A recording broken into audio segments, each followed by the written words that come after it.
Llegamos a la sección del día martes. En este día, la lección nos presenta lo que podemos decir es el ideal para los esposos, o mejor dicho, para los cónyuges, el esposo y la esposa. Ciertamente aquí hay circunstancias especiales. Aquí el apóstol San Pedro se refiere a esposas que tienen esposos que no son creyentes.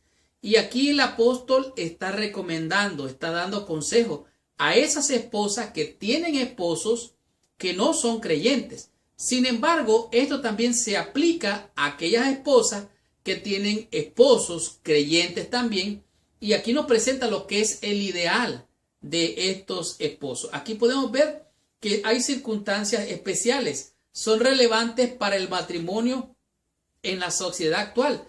Aunque en realidad a nuestro alrededor existen corrientes feministas. Una corriente feminista es que está enfocada en sí misma. La mujer se enfoca en sí misma. Yo puedo hacer con mi cuerpo lo que yo quiero. Yo puedo hacer lo que yo quiera. Yo quiero que nadie me mande. Yo quiero hacerlo yo solita. Yo quiero estar libre de todo, para todo y por todo. Esa es la corriente feminista. Ahora, en ese entonces era diferente. La cultura era distinta. Y veamos qué es lo que nos dice aquí. En Primera de Pedro capítulo 3 nos dice el consejo. Oye bien, había dicho que los esclavos se sujetaran a sus amos, ¿verdad? Y que los amos también no maltrataran a los esclavos. Más bien que los esclavos y todos los ciudadanos fueran buenos siervos, buenos sirvientes de la sociedad, como vimos en los días anteriores. Y aquí nos dice el consejo a las casadas. Asimismo, vosotras mujeres, están sujetas a vuestros maridos.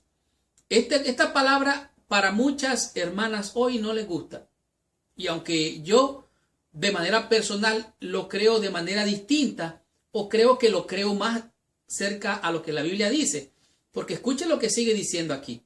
Asimismo vosotras mujeres están sujetas a vuestros maridos, para que también los que no creen en la palabra sean ganados sin palabra por la conducta de sus esposas. En otras palabras, las mujeres cristianas debían de dar buen testimonio estando sujetas a sus esposos como estaban los esclavos de sus amos. Oiga bien, más adelante podemos ver claramente por qué se refiere aquí a Sara. Dice que Sara obedecía a Abraham llamándole Señor. En otras palabras, Sara se consideraba a sí misma una sierva de Abraham. O sea, amo, siervo. Esa es la relación que estamos viendo aquí. Dice aquí, estos esposos que no eran creyentes en la palabra, Pedro está hablando acerca de lo que debería suceder cuando una esposa que es cristiana está casada con un esposo que no lo es. En otras palabras, esta esposa cristiana no debe de abandonar a su esposo solo porque no es creyente. Al contrario, debe de portarse mejor, a la altura de una hija de Dios. Sigo leyendo. Una esposa cristiana podía encontrar muchas dificultades al estar casada con un esposo que no era creyente, o sea, que no era de su fe. Como igual que Pedro y Pablo tienen la misma referencia, tienen armonía en lo que enseñan. Dice, sugiere que las esposas cristianas no deban dejar a sus esposos. Dice, más bien dice Pedro, las esposas con sus esposos que no son creyentes deben de vivir ejemplarmente. En otras palabras, deben de tener una conducta casta, respetuosa. Ahora, en la cultura romana, las mujeres tenían más derechos sobre la propiedad. No me pregunten por qué, porque yo no lo puedo entender.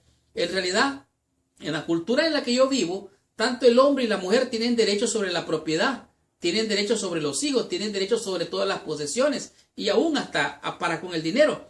Sin embargo, en aquella cultura las mujeres no tenían derecho, oiga bien, eran excluidas de la política, excluidas del gobierno, excluidas del liderazgo, excluidas hasta de la religión.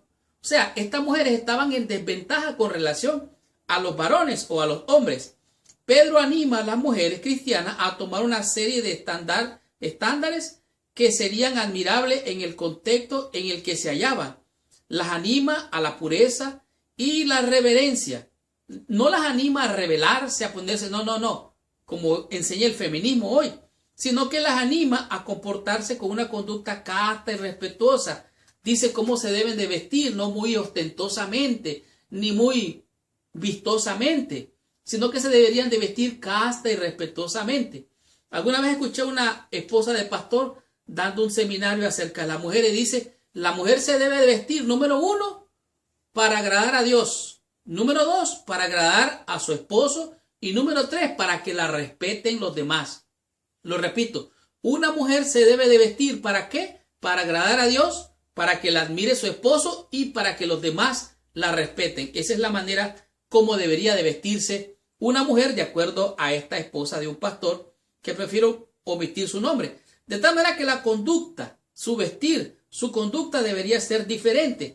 Ahora, me encanta lo que dice aquí, versículo 6, dice, como Sara obedecía a Abraham llamándole Señor, de la cual vosotras habéis venido a ser hijas y hacéis bien, sin tener ninguna amenaza. O sea, no tienen que ser a la fuerza que hagan ciertas cosas, sino voluntariamente. Pero me encanta lo que dice el versículo 7, porque recuerden que son los esposos y las esposas. Oiga lo que dice. Vosotros, maridos, igualmente vivid. ¿Qué significa esto? Vivid igualmente. Si las mujeres se sujetan a sus esposos, los esposos se deben de sujetar a las esposas. El ideal de Dios es que sean dos, unos iguales, sujetos el uno al otro. A esto se le llama codependencia. El esposo depende de la mujer y la mujer depende del esposo. Los dos mutuamente se necesitan. No se deben de separar ni de divorciar. Este es el ideal de Dios. Pero modernamente es distinto. Si no, pregúntele a algunos hermanos de su iglesia. Así es que el ideal es que vosotros, dice, vivid sabiamente. Oiga bien, sabiamente debemos de vivir los varones, dando honor a las mujeres o a las esposas y tratarlas, dice, como un vaso frágil y como coherederas de la gracia de la vida, para que vuestras oraciones no tengan estorbo. Déjeme decirle que vivimos momentos difíciles en esta vida, donde las cosas buenas parecen malas y las malas parecen buenas. Sujetarse para una mujer hoy es un problema.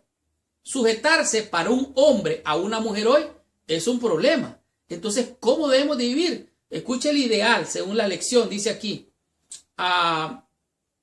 Dice, las palabras de Pedro no deberían ser tomadas por los esposos como una autorización para maltratar a sus esposas de modo alguno. Tal como lo señala Pedro, los esposos deben mostrar consideración para con las esposas. Aunque Pedro está abordando un tema específico, las mujeres cristianas casadas con los hombres no creyentes, podemos ver un poco el ideal para el matrimonio cristiano. Las parejas cristianas deberían de vivir en apoyo mutuo, viviendo sus vidas con integridad transparente al adorar a Dios por medio de sus actividades diarias. En otras palabras, el ideal de Dios es que el hombre o el esposo y la esposa dependan el uno del otro, porque ya no son dos, sino uno. De tal manera que el ideal de Dios es que nos sujetemos los unos a los otros, como la iglesia se sujeta a su Señor, como Sara estaba sujeta a Abraham, llamándole Señor. Veamos qué nos enseña la lección en el día miércoles y descubramos qué nos dice en este día la lección con el tema que es relaciones sociales.